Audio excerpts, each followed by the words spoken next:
노후는 인생의 중요한 전환점으로 많은 사람들이 이 시기를 어떻게 보내야 할지 고민합니다. 행복한 노후를 위해서는 여러 가지 조건이 필요하지만 그 중에서도 반드시 줄여야 할 것들이 존재합니다. 이 글에서는 노후의 행복을 찾기 위해 우리가 줄여야 할 9가지 요소를 자세히 살펴보겠습니다. 첫 번째로 줄여야 할 것은 스트레스이다. 노후에는 일과 관련된 스트레스가 줄어들어야 한다. 많은 사람들이 은퇴 후에는 더 이상 직장에서의 압박감이나 경쟁에서 벗어나 여유로운 삶을 즐길 수 있을 것이라고 기대하지만 현실적으로는 여전히 다양한 스트레스 요인이 존재한다. 건강 문제나 재정적인 불안, 가족 간의 갈등 등이 노후의 스트레스를 유발할 수 있다. 이러한 스트레스를 줄이기 위해서는 먼저 자신의 생활 방식을 점검하고 스트레스의 원인을 파악하는 것이 중요하다. 취미 활동이나 여가 시간을 늘리는 것도 좋은 방법이다. 정원 가꾸기, 그림 그리기, 독서, 운동 등은 스트레스를 해소하는 데 큰 도움이 된다. 또한 자연과의 접촉을 통해 마음의 평화를 찾는 것도 중요하다. 산책이나 여행을 통해 자연을 만끽하고 마음의 안정을 찾는 시간을 가지는 것이 좋다.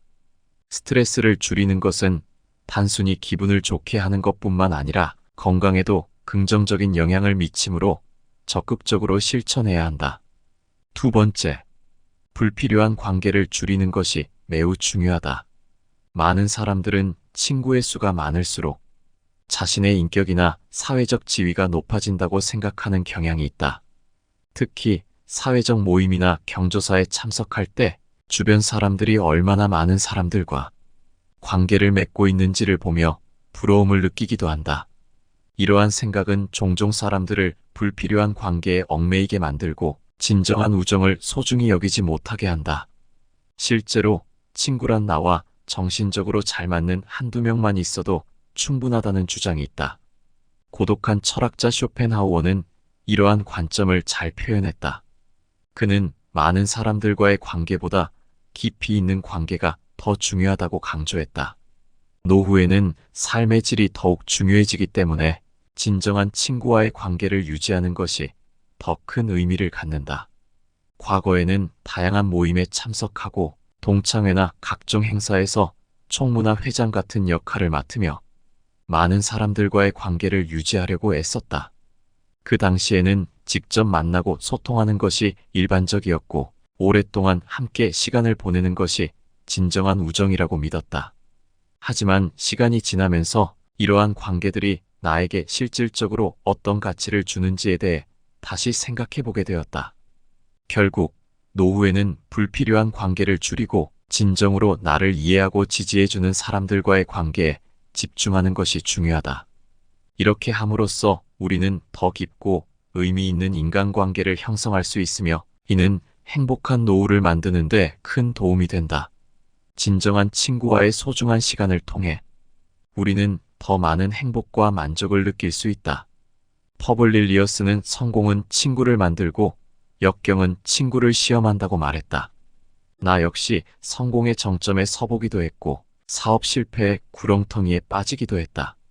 그 당시 친구들에게 손을 벌려보기도 하고 외면도 당하며 힘든 시간을 겪었다. 사람은 어려울 때 본성이 드러나기 마련이다.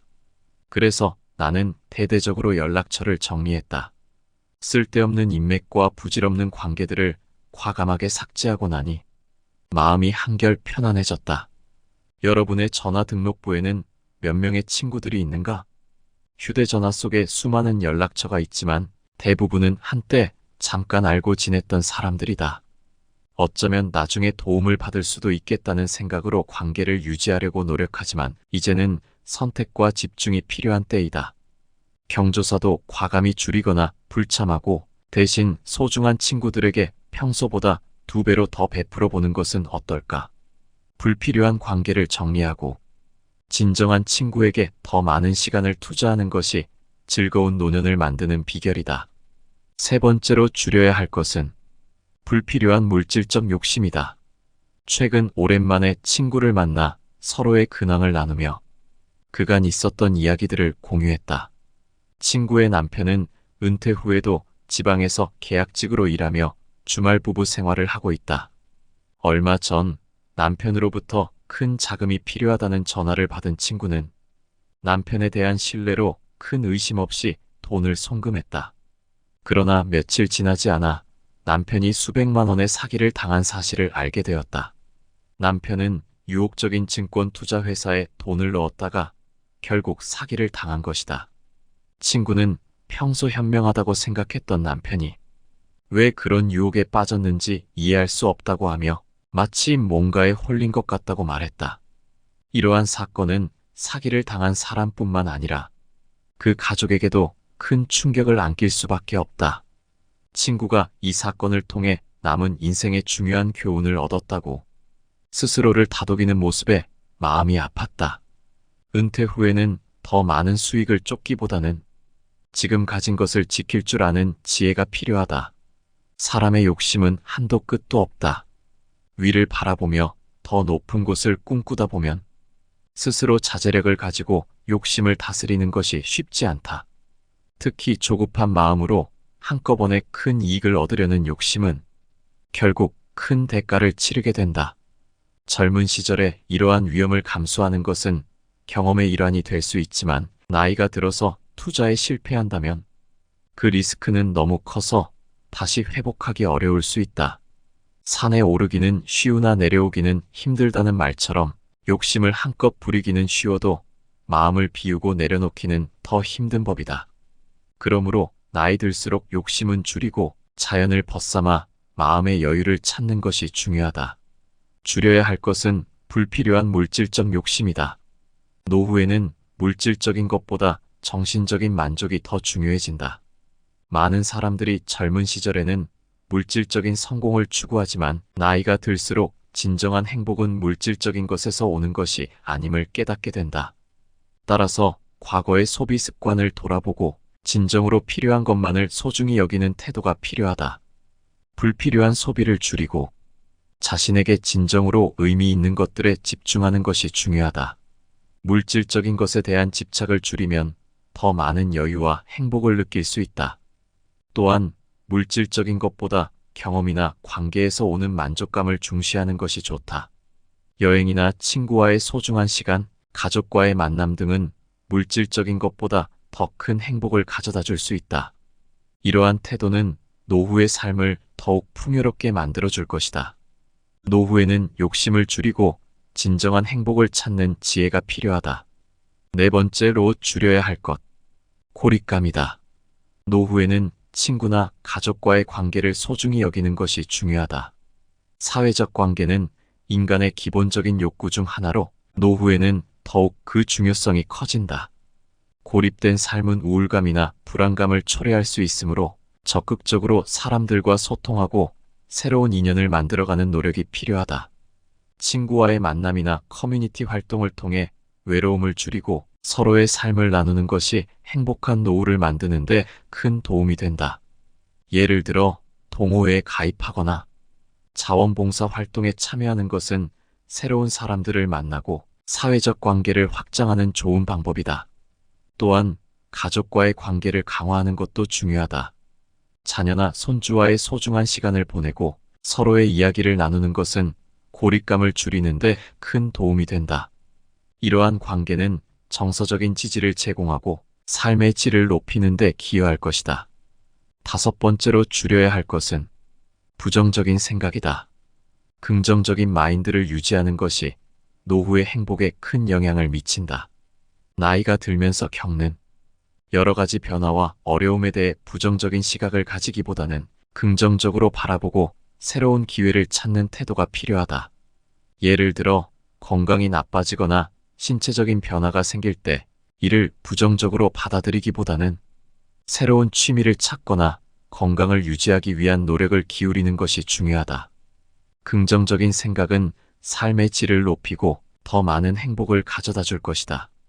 또한 긍정적인 사람들과의 교류는 자신의 생각을 더욱 긍정적으로 변화시키는 데 도움이 된다.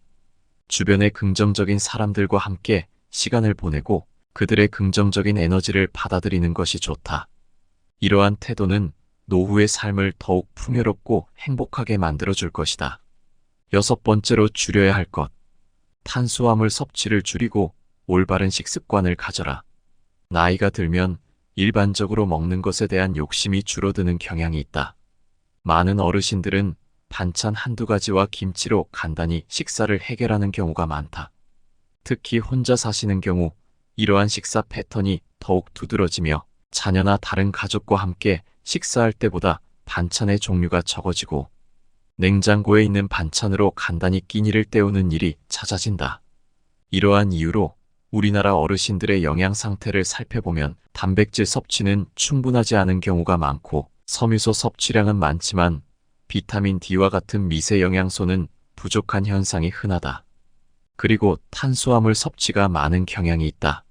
한국영양학회에서는 이러한 문제를 해결하기 위해 5가지 식품군을 골고루 섭취할 것을 권장하고 있다. 이 5가지는 곡류, 단백질, 채소류, 과일류, 그리고 유제품류이다. 건강하게 장수하기 위해 꼭 알아야 할 3가지 식습관을 소개하겠다. 학회에서는 건강한 노화를 위한 3가지 중요한 요소를 강조하고 있다.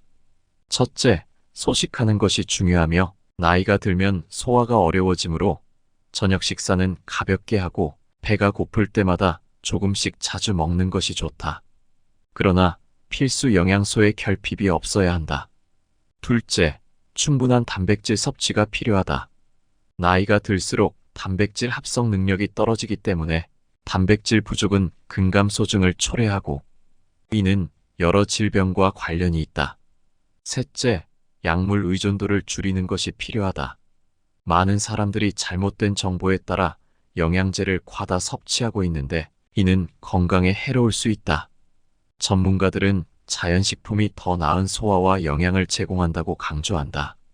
결론적으로 나이가 들수록 탄수화물을 줄이고 건강한 식습관을 유지하는 것이 중요하다.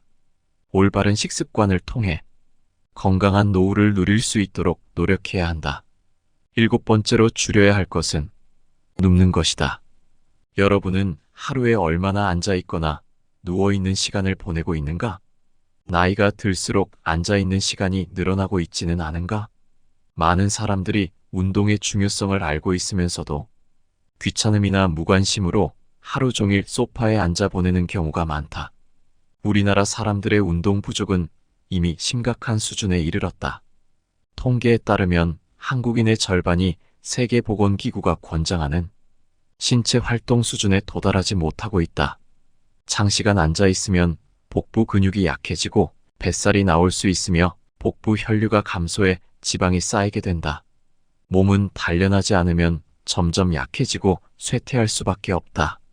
나이가 들면서 신체 기능이 저하되는 것은 피할 수 없는 일이지만 그 속도와 시기를 늦추는 방법은 매일 꾸준히 몸을 움직이는 습관이다.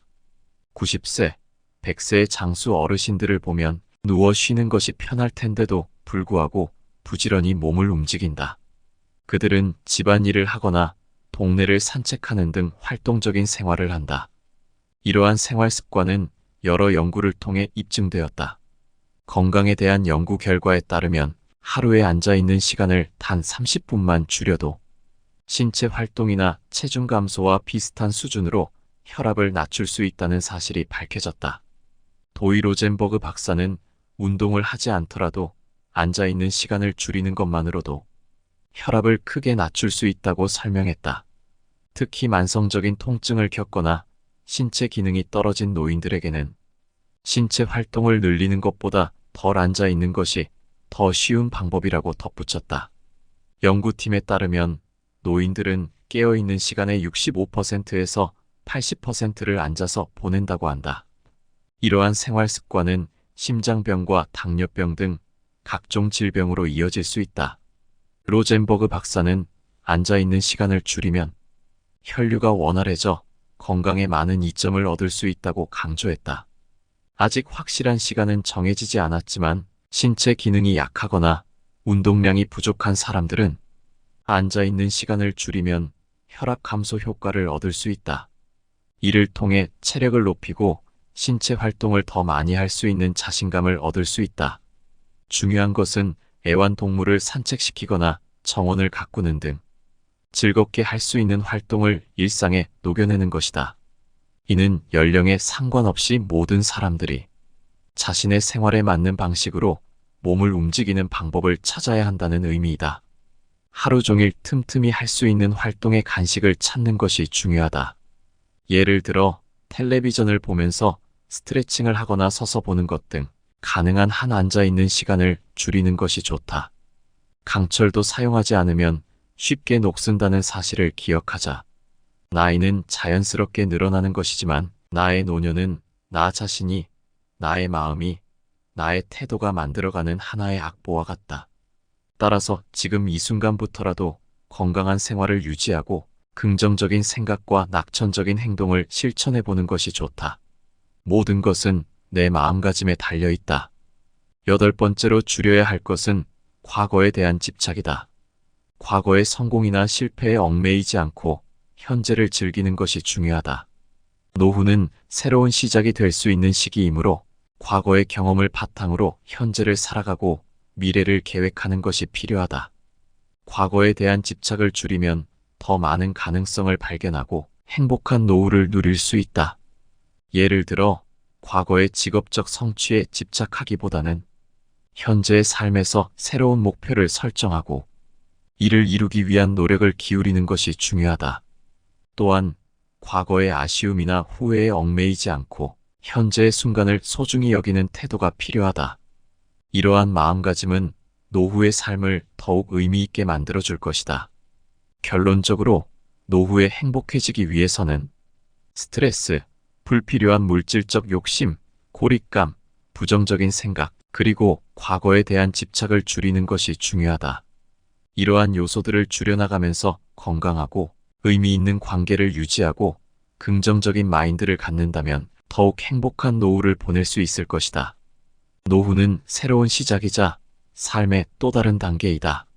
이 시기를 어떻게 보내느냐에 따라 인생의 질이 크게 달라질 수 있으므로 적극적으로 자신의 삶을 돌아보고 행복을 추구하는 노력을 기울여야 한다. 9번째로 줄여야 할 것은 쓸데없는 말이다. 나이가 들수록 사람들은 자연스럽게 말이 많아지는 경향이 있다. 과거의 무용담이나 자식 자랑으로 시간을 보내는 어르신들을 자주 목격하게 된다. 60이 넘으면 잘난 놈이나 못난 놈이나 똑같고 70이 넘으면 가진 놈이나 안 가진 놈이나 똑같다. 80이 넘으면 살아있는 놈이나 산에 있는 놈이나 똑같다는 우스갯소리가 이를 잘 보여준다. 요양원에서 가장 대우받는 사람은 돈이 많거나 전직이 화려한 사람이 아니라 가족이 맛있는 음식을 많이 가져오는 사람이라는 사실도 흥미롭다. 나이가 들면 입을 닫고 귀를 열어야 한다는 말처럼 말을 아끼는 것이 중요하다. 연륜이 쌓이면 경험과 지식이 풍부해져 하고 싶은 말이 많아지기 마련이다. 그러나 나이가 들수록 아는 것을 모르는 척하는 지혜가 필요하다. 예를 들어 시립 도서관에서 청소년들이 큰 소리로 떠들어도 어른들은 혼내지 않는 경우가 많다. 이는 젊은 세대가 자신의 방식으로 세상을 살아가고 있다는 것을 이해해야 한다는 점을 시사한다. 나이가 들면 경험이 쌓이지만 그 본능을 자제하지 않으면 갈등이 생길 수 있다. 따라서 나이가 들면서 자주 하게 되는 나쁜 말 습관을 줄이는 것이 중요하다. 이 외에도 건강관리, 취미생활, 자기개발 등 다양한 측면에서 줄여야 할 것들이 있습니다. 이 글에서는 이러한 9가지 요소를 구체적으로 분석하고 각 요소가 노후의 행복에 미치는 영향을 살펴보며 독자들이 보다 행복한 노후를 설계할 수 있도록 돕고자 합니다. 노후를 준비하는 모든 이들에게 유익한 정보가 되기를 바랍니다. 지혜가 솔솔 피어오르는 지혜솔솔입니다. 구독과 좋아요는 저에게 큰 힘이 됩니다. 끝까지 시청해 주셔서 감사합니다.